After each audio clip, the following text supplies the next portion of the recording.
Kwa kawaida changamoto ya tezi dume huanza kama benini tumor. Benini tumor huu ni uvimbe wa kawaida ambao unakuwa unatokea kwenye tezi dume.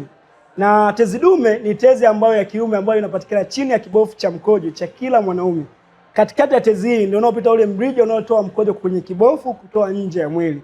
Mwanaume anapofika umri wa miaka 45 na kuendelea, hii tezi huaga inakuwa inatanuka kubana ile njia ya mkojo. Na mwanaume mwenye umri wa miaka 45 na kuendelea unaanza kupata hali ya kukojoa mara kwa mara, hasa nyakati za usiku.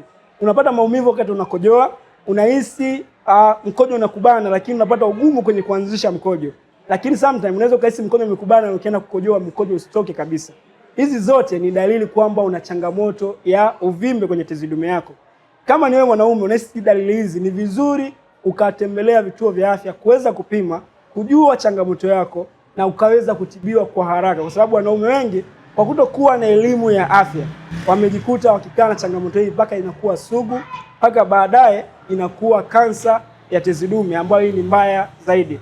Naitwa Dr. Mkoe, nimekuwa nikisaidia watu ambao wana changamoto za tezi dume kuweza kupona bila kufanya upasuaji, na kuna madhara ambayo mwanaume unaweza kuyapata endapo utafanyiwa upasuaji wa tezi dume, ikiwa ni pamoja na kukojoa damu kwa muda wa wiki 1 hadi 2, ikiwa ni pamoja na kwamba hutoruhusiwa kushiriki tena kwa muda wa miezi 6 hadi mwaka, na hii inapelekea migogoro kwenye ndoa nyingi sana.